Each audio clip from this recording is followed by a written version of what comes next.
yalal watan, hubbul watan minal iman, wala takum minal khirman, inhadu alal watan, yalal watan, yalal watan, yalal watan, hubbul watan minal iman, wala takum minal khirman, inhadu alal watan.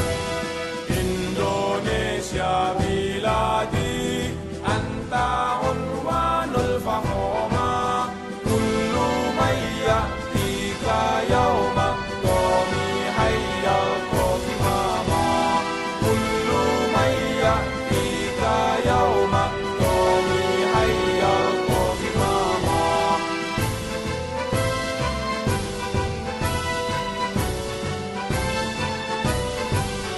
Satu hati wahai tanah airku, cintamu dalam imanku, jangan halangkan nasibmu, bangkitlah hai bangsaku. Satu hati wahai tanah airku, cintamu dalam imanku, jangan halangkan nasibmu, bangkitlah hai bangsaku. Indonesia negeriku, engkau panji martabatku, siapa datang mengancammu, kan binasa di bawah tulimu. Siapa datang mengancammu, kan binasa di bawah tulimu.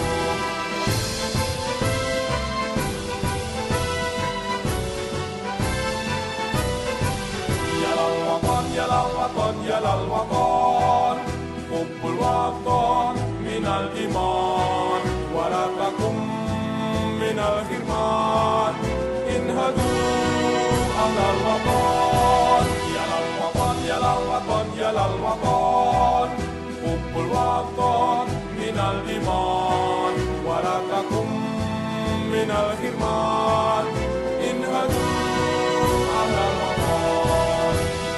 Indonesia biladi anta unwanul fahoma, kullu may ya'tika yawma qawmi hayyal qawmama, kullu may ya'tika yawma qawmi hayyal qawmama.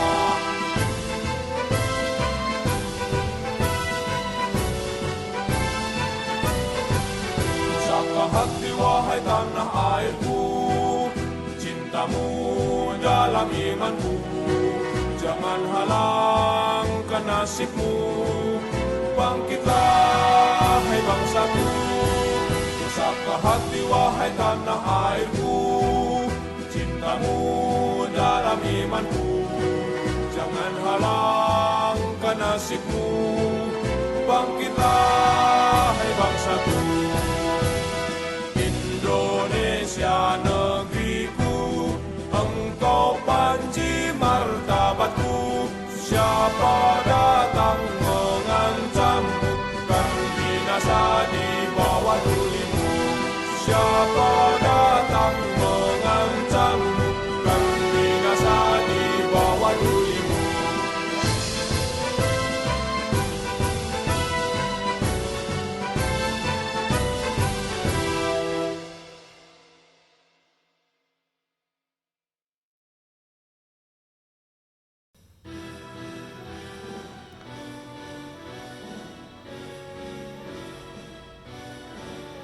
Yalal watan, yalal watan, yalal watan, hubbul watan minal iman, wala takum minal khirman, inhadu alal watan.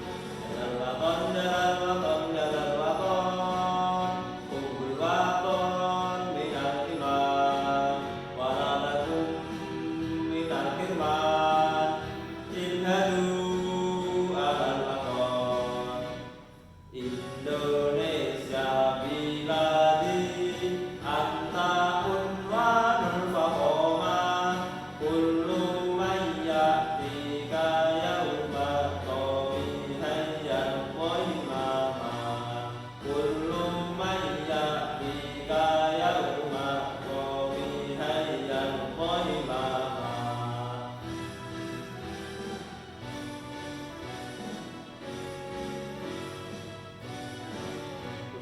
hati wahai tanah airku, cintamu dalam imanku, jangan halangkan nasibmu.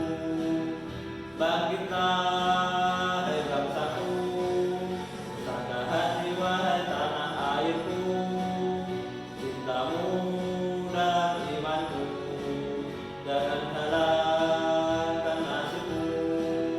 Bangkitlah hai bangsaku, Indonesia negeriku, engkau panji martabatku.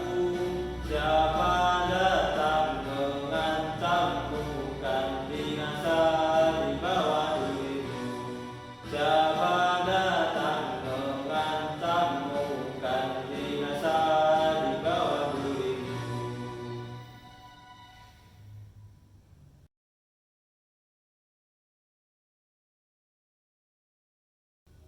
Assalamualaikum warahmatullahi wabarakatuh. Alhamdulillah, alhamdulillahirabbil alamin. Nahmaduhu wa nasta'inuhu wa nastaghfiruhu wa na'udzu billahi min syururi anfusina wa min sayyiati a'malina. May yahdihillahu fala mudilla lahu wa may yudlil fala hadiya lahu. Asyhadu an la ilaha illallah wa asyhadu anna Muhammadar Rasulullah. Allahumma sholli wa sallim ala sayyidina Muhammad wa ala alihi washabbihi ajmain. Amma ba'd. Yang saya hormati Bapak dosen pengampu mata kuliah ke-NU1 Bapak Wahidullah. Di sini saya akan menyampaikan materi untuk guna memenuhi tugas UAS, ujian akhir semester 3, dengan materi dengan tema Islam rahmatan lil alamin. Islam adalah agama yang menjadi rahmat bagi seluruh alam. Dari awal Islam mengajarkan kepada umatnya perihal pentingnya menjalin hubungan yang ramah dalam bingkai toleransi antar umat beragama. Hal ini tidak lain selain sebagai bukti bahwa ajaran Islam yang dibawa oleh Rasulullah SAW merupakan ajaran rahmat bagi alam semesta. Untuk menumbuhkan nilai-nilai toleransi, yang harus dipahami pertama kali adalah kesadaran bahwa perbedaan dalam agama merupakan hal niscaya yang memang tidak bisa dihindari. Bahkan Al-Quran juga mengafirmasi perihal perbedaan tersebut. Allah Subhanahu wa taala berfirman dalam surat Al-Kafirun ayat 6 yang berbunyi Bismillahirrahmanirrahim, lakum dinukum waliyadin, yang mempunyai arti untukmu agamamu dan untukku agamaku. Dalam tafsir Ibnu Katsir, ayat ini dijelaskan dengan katakanlah, wahai orang-orang yang kafir, aku tidak akan menyembah apa yang kalian sembah, dan kalian bukan menyembah Tuhan yang aku sembah, dan aku tidak pernah menjadi penyembah apa yang kalian sembah, dan kalian tidak pernah pula menjadi penyembah Tuhan yang aku sembah. Untuk kalianlah agama kalian, dan untuk pula agamaku. Dalam tafsir Ibnu Katsir, surat ini adalah surat yang menyatakan pembebasan diri dari apa yang dilakukan oleh orang-orang musyrik. Dan surat ini memerintahkan untuk membersihkan diri dengan sebersih-bersihnya dari segala bentuk kemusyrikan. Maka firman Allah Subhanahu wa taala, katakanlah wahai orang-orang kafir, pada surat Al-Kafirun 1, ini mencakup semua orang kafir yang ada di muka bumi. Tetapi lawan bicara dalam ayat ini ditujukan kepada orang-orang kafir Quraisy. Menurut suatu pendapat, di antara kebutuhan mereka ialah mereka pernah mengajak Rasulullah SAW untuk menyembah berhala-berhala mereka selama 1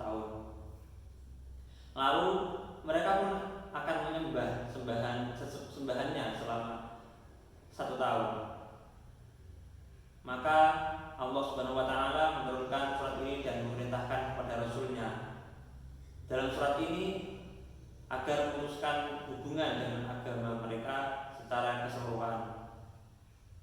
Untuk itu Allah Subhanahu wa taala berfirman, "Aku tidak akan menyembah apa yang kalian sembah." Dalam surat Al-Kahfi ayat 2, yakni berhala-berhala dan sekutu-sekutu yang mereka ada-adakan. Dan kalian bukan penyembah Tuhan yang aku sembah. Lalu dalam surat Al-Kahfi ayat ketiga, yang yaitu Allah semata tiada sekutu baginya. Lafal ma di sini bermakna man. Kemudian disebutkan dalam firman berikutnya, dan aku tidak pernah menyembah apa yang kalian sembah, dan kalian tidak pernah pula menjadi penyembah Tuhan yang aku sembah. Dalam surat Al-Kahfi ayat 4 dan 5, yakni aku tidak akan melakukan penyembah seperti kalian. Dengan kata lain, aku tidak akan menempuh cara itu dan tidak pula mengikutinya. Sesungguhnya yang aku sembah hanyalah Allah dengan apa yang disukai dan diridhoinya. Karena itulah disebut oleh firman-Nya, dan kalian tidak pernah pula menjadi penyembah Tuhan yang kamu sembah. Artinya kalian tidak mau menuruti perintah-perintah Allah dan syariat-syariatnya dalam beribadah kepadanya, melainkan kalian telah buat sesuatu dari diri kalian sendiri sesuai hawa nafsu kalian.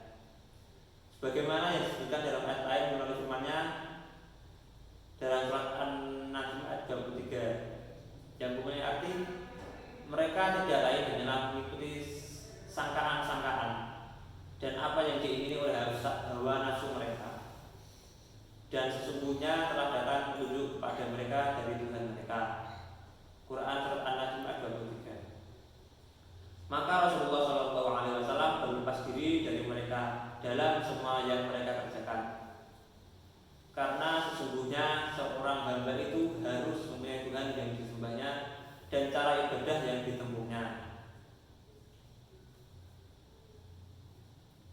Rasul dan para pengikutnya menyembah Allah sesuai dengan apa yang telah diperintahkan olehnya. Untuk itulah maka kalimat Islam yang tidak ada Tuhan selain Allah, Muhammad adalah utusan Allah. Dengan kata lain, tiada yang berhak disembah selain Allah, dan tiada jalan yang menuju kepadanya selain dari apa yang disampaikan oleh Rasulullah Sallallahu Alaihi Wasallam. Sedangkan orang-orang yang musyrik menyembah selain Allah dengan cara penyembahan yang tidak diizinkan oleh Allah. Karena itulah maka Rasulullah Sallallahu Alaihi Wasallam berkata kepada mereka, sesuai dengan perintah Allah Subhanahu Wa Taala, untuk kalianlah agama kalian dan untuk pula agamaku. Semakna dengan apa yang disebutkan dalam ayat lain oleh firman-Nya pada surat Yunus ayat 21, jika mereka mendustakan kamu, maka katakanlah, bagiku pekerjaanku dan bagi kalian pekerjaan kalian. Kalian berlepas diri terhadap apa yang aku kerjakan, dan aku pun berlepas diri terhadap apa yang aku kerjakan, yang kalian kerjakan. Banyak sekali dalam Al-Quran yang menyebutkan bahwa di sini kebebasan beragama. Banyak kalian orang-orang kafir dan lain-lain saling menyembah agama Tuhan mereka tanpa musik agama yang lain. Ayat ini menjadi bukti bahwa fakta adanya agama lain tidak bisa dibantah. Memang umat Islam mesti meyakini bahwa hanya ajaran agamanya yang paling benar. Namun dalam konteks relasi bermasyarakat, kelak itu tidak boleh sampai mengganggu, apalagi menegaskan pengaruh agama-agama lain untuk hidup dengan aman. Selain itu, ayat ini juga menjadi sebuah pesan tentang kebebasan beragama, bahwa Islam tidak mengajarkan pemaksaan.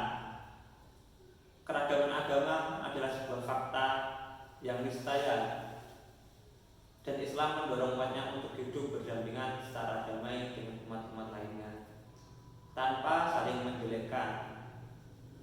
Rasulullah juga menerapkan nilai-nilai toleransi ini dan jejak yang paling kentara adalah saat dirumuskannya Piagam Madinah.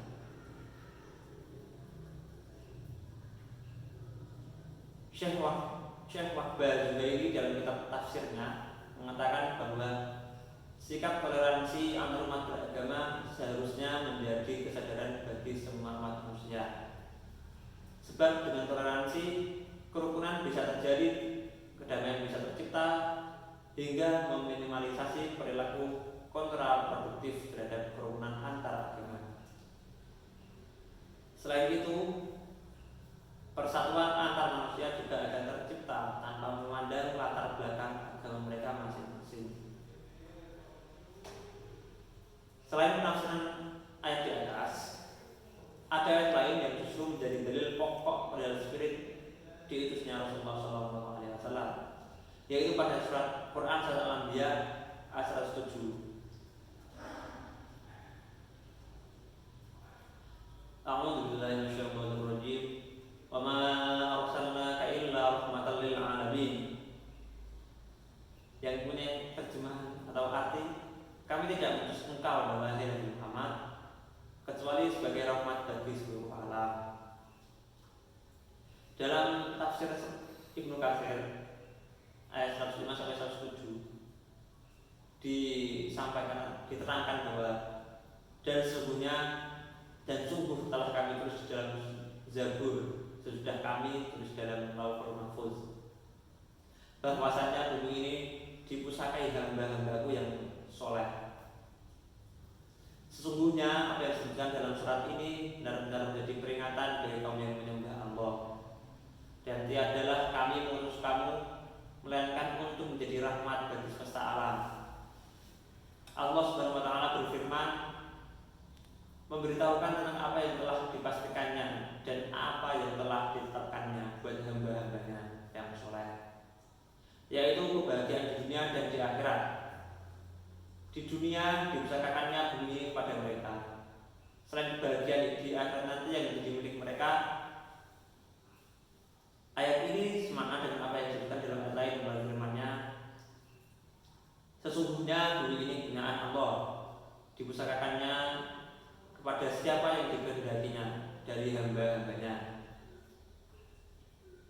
Dan kesudahan yang baik adalah bagi orang-orang yang bertakwa. Quran surat Al-A'raf ayat 128. Pada surat Al-Mu'min ayat 21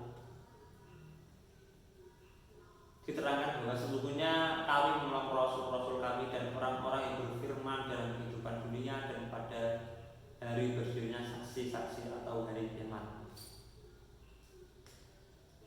Dan firman Allah Subhanahu wa taala telah berjanji kepada orang-orang yang beriman.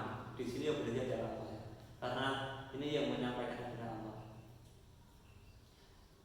Beliau berjanji kepada orang yang beriman dan mengerjakan amal-amal soleh bahwa dia sungguh-sungguh akan menjadikan mereka berkuasa di bumi, sebagaimana dia telah menjadikan orang-orang yang sebelum mereka berkuasa. Dan sungguh dia akan meneguhkan bagi mereka agama yang telah diridhoinya. Quran surat An-Nur ayat 25.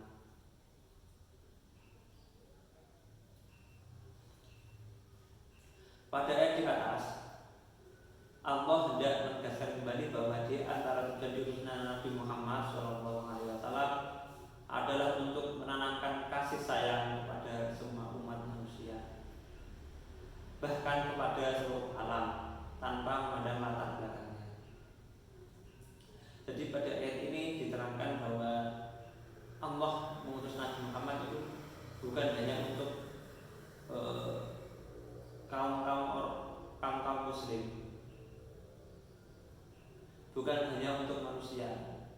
Pada saat itu kan belum ada, pada awalnya itu kan belum terdapat orang-orang yang beriman mengimani bahwa Allah atau Nabi Muhammad itu saja. Jadi Nabi Muhammad itu diutus pada waktu itu untuk memberikan kasih sayang kepada seluruh alam,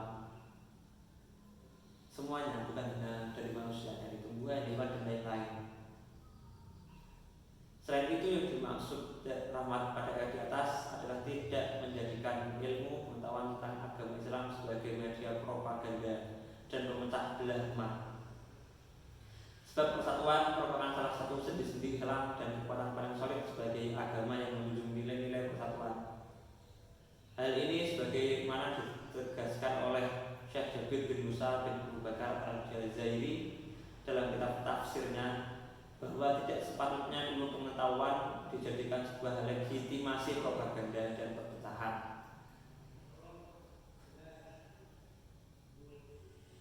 Pada tafsir karya Syekh Jabir bin Musa bin Abu Bakar Al-Jazairi yang itu berbunyi fala yang bawi ayakuna ilmu wal ma'rifah bisyara'i'illah sababang fil furqa wal khilaf, yang mempunyai arti maka tidak sepatutnya ilmu dan pengetahuan perihal syariat Allah dijadikan sebagai media propaganda dan perpecahan. Jadi menurut Syekh Jabir bin Musa ini agama tidak patut digunakan sebagai legitimasi propaganda dan perpecahan. Jika akhir-akhir ini terdapat banyak yang menggaungkan tentang khilafah, yang kita menyebut sedikit dengan khilafah ya. Karena Islam ini kan Islam yang rahmatan lil alamin, yang memberi rahmat kepada seluruh alam. Jadi ketika ada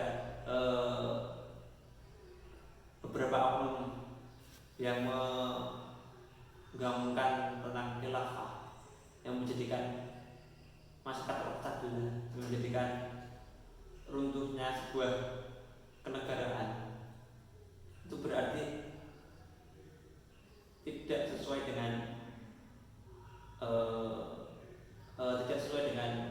inti dari ajaran agama Islam. Yang menjadi inti adalah ajaran Islam adalah yang rahmat bagi seluruh alam. Sebagaimana Allah mengutus Nabi Muhammad menjadi rahmat bagi seluruh alam, bukan hanya sebagai manusia. Dan untuk menciptakan persatuan antar beragama, tidak ada cara lain yang paling tepat selain berlaku toleran, ramah, dan penuh kasih sayang kepada mereka. Oleh karenanya, toleransi menempati posisi sangat penting dalam ajaran Islam itu sendiri. Syekh Sulaiman Al-Jamal dalam salah satu kitabnya juga memberikan penjelasan perihal kata rahmat pada fase rahmatan lil alamin dalam ayat di atas. Beliau mengatakan al-muradu bir rahmatir rahim wa huwa kana rahman bil kafirin. Ala tara annahum lama sajju wa kasaru rabbaniyatu hatta kharra muhsyan alaihi. Qala ba'da ifaqatihi Allahumma hdi qawmi fa innahum la ya'lamun. Yang artinya yang dimaksud dengan rahmat Allah adalah Ar-Rahim, yaitu bersifat penyayang. Nabi Muhammad SAW adalah orang yang bersifat penyayang kepada orang kafir. Tidakkah Anda lihat ketika orang kafir melukai Nabi dan mematahkan beberapa giginya hingga ia terjatuh dan pingsan. Kemudian ketika sadar ia berdoa kepada Allah, ya Allah, berilah hidayah untuk kaumku, karena sesungguhnya mereka tidak mengetahui. Salah satu kisah ini juga dikisahkan bahwa ada orang yang selalu melukai hati Nabi dengan cara melempar air seni dan pupnya. Pup itu apa ya? Itu loh, kotoran. Bahwa ya, saat sholat Nabi pernah dilempar kotoran oleh kaum kafir Quraisy, dan Nabi juga pernah ketika melewati sebuah tempat, di situ Nabi dilempar batu. Pada saat orang yang melempar batu tersebut tidak ada melempar lagi, Nabi Muhammad bukan malah senang, namun malah susah. Kenapa si fulan itu tidak ada lagi? Lalu beliau dengan rahmatnya, dengan kasih sayangnya, menjenguk orang yang tadi,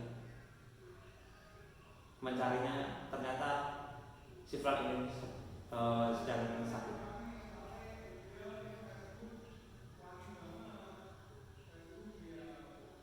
Itu bukti bahwa salah satu bukti bahwa Islam adalah Islam yang rahmatan lil alamin, bukan Islam yang keras yang menyajikan propaganda, apalagi dengan dalih mendirikan khilafah.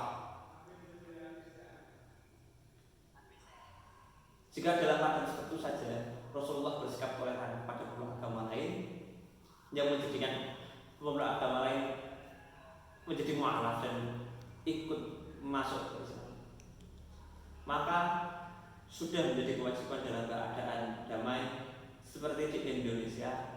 Toleransi menjadi sikap yang harus dipedomani semua umat beragama. Oleh karenanya dalam konteks masyarakat yang maju, setiap pemeluk agama harus menyadari bahwa perbedaan agama adalah realitas kehidupan dan suatu keniscayaan yang tidak bisa dihindari. Dengan menyadari hal tersebut, kita semua berinteraksi dengan baik pada siapa saja selama itu mendorong terusnya kehidupan yang adil dan damai.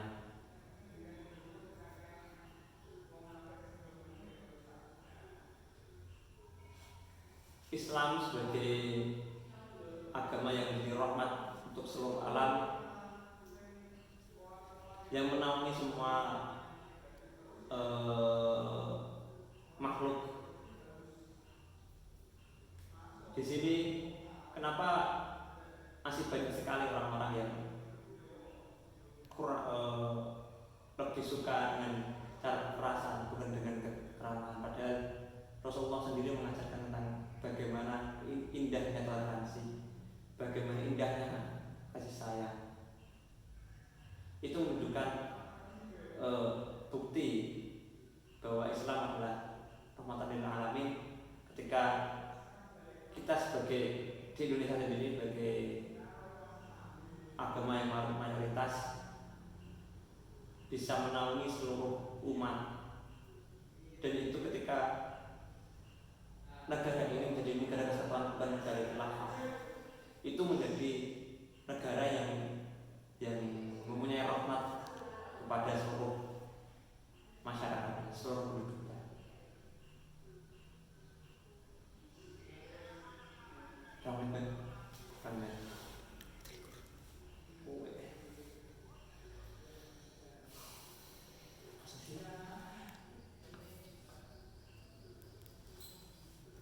Dalam menghadapi tantangan masa depan, lalu bagaimana Islam rahmatan lil alamin dalam menghadapi tantangan yang akan datang? Konsep Islam rahmatan lil alamin mengembangkan pola hubungan antar sesama, baik antar manusia maupun lingkungan sekitar yang pluralis, humanis, dialogis, dan toleran, serta dapat mengembangkan pemanfaatan dan pemeliharaan alam dengan rasa kasih sayang, pluralis dalam arti memiliki rasa hubungan tanpa melihat bangsa, agama, suku, ras maupun titik lainnya yang dapat membandingkan antara satu dengan lain. Humanis dapat diartikan sebagai menjunjung tinggi hak asasi manusia dan menghargai manusia sebagai manusia. Selanjutnya, dialogis dapat diartikan semua permasalahan yang muncul sebagai penyebab hubungan sosial atau interaksi yang dibicarakan secara kondusif dan akomodatif terhadap beberapa pemikiran. Sedangkan toleran dapat diartikan sebagai memberi kesempatan untuk pada yang lain untuk melakukan sebagaimana yang diatur dengan penuh rasa perdamaian. Jadi dari sini beberapa hal ini Islam rahmatan lil alamin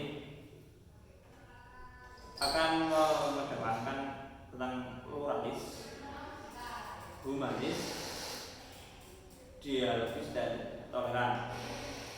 Pluralis di sini adalah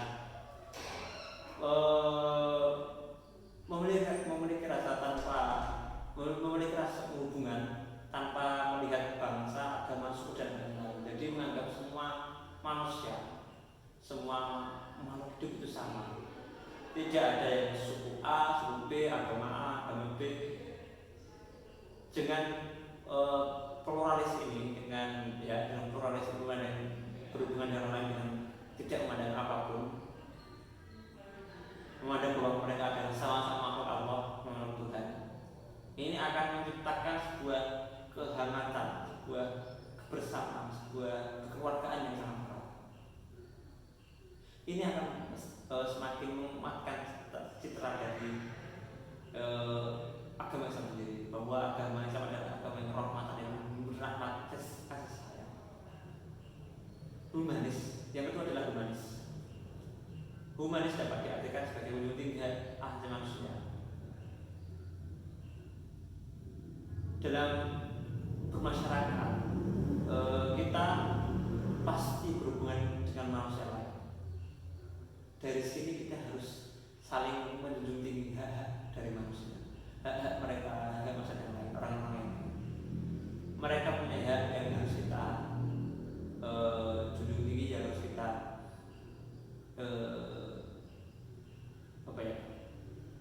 hak mereka yang harus kita hargai. Selanjutnya yang ketiga adalah dialogis. Dialogis di sini dapat diartikan semua permasalahan yang muncul sebagai bentuk hubungan sosial atau interaksi yang dibicarakan secara kondusif dan akomodatif terhadap beberapa pemikiran. Jadi di sini dialogis adalah semua ketika ada timbul-balik, ada komunikasi yang baik, dialog. Ketika ada sebuah permasalahan itu diinteraksikan, disampaikan, harus diserahkan dengan baik. Sedangkan toleran sebagai diartikan sebagai memberi kesempatan kepada yang lain. Kita sesama manusia, sesama masyarakat Indonesia mempunyai kesempatan yang sama, mempunyai hal yang sama. Jadi kenapa kita tidak bisa toleran? Kenapa kita harus toleran menjadi nomor satu? Padahal kita sama-sama menjadi makhluk masyarakat di Indonesia. Dari sini menunjukkan pada suatu keyakinan bahwa Islam mempunyai sikap mental serta perilaku keagamaan. Agama merupakan bagian yang bersifat konstitutif terhadap lingkungan sekitar. Keberagaman dalam penerapan agama sebagai sosiologis, sehingga untuk mengetahui agama perlu melihat dalam permasalahan hubungan antar agama. Dalam hubungan beragama, perilaku toleran merupakan salah satu hal utama bagi seseorang yang mengharapkan sebuah kehidupan yang aman dan damai serta saling menghormati.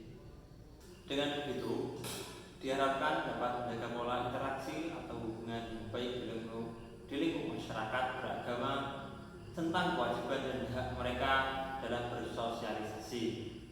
Akan tetapi, toleransi tidak mudah diterapkan dikarenakan banyak permasalahan sosial yang harus dilalui dalam mewujudkan kehidupan masyarakat di lingkup perdamaian, khususnya berkenaan dengan permasalahan berbeda keyakinan dan agama. Maka dari itu, toleransi menuju pada perilaku terbuka dan mau mengakui adanya banyak perbedaan, baik dari suku, bahasa, budaya, dan agama. Dalam Islam sendiri sudah mengajarkan bahwa perbedaan di antara manusia, baik dari sisi etnis maupun agama, merupakan fitrah yang sudah menjadi ketetapan Allah Subhanahu wa Ta'ala.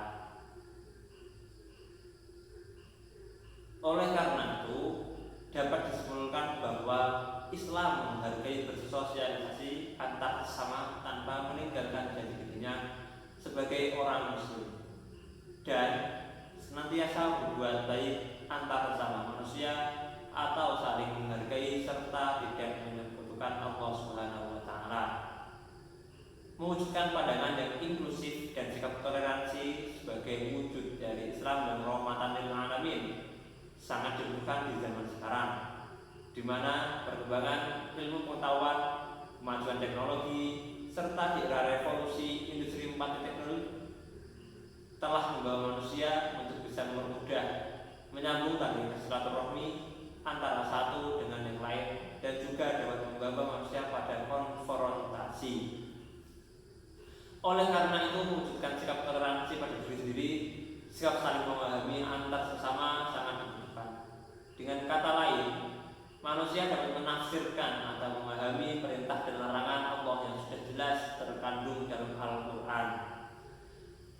Dalam Al-Quran telah dijelaskan dengan sangat tegas bahwa memaksakan untuk memeluk agama kepada orang lain itu dilarang, karena hal itu memiliki unsur pemaksaan atas kehendak masing-masing, walaupun mereka menganggap agamanya adalah sebaik-baiknya agama. Hal itu tetap dilarang oleh Allah Subhanahu wa taala. Hal ini dikarenakan Allah Subhanahu wa taala akan memberikan petunjuk kepada seseorang yang diberikan secara pribadi. Mungkin itu yang saya sampaikan. Harapan untuk generasi selanjutnya, harapannya mereka bisa berpegang teguh atas pendirian dan keyakinan terhadap agama Islam tentu saja, dan bisa mengamalkan Islam yang rahmatan lil alamin, yang bisa menaungi seluruh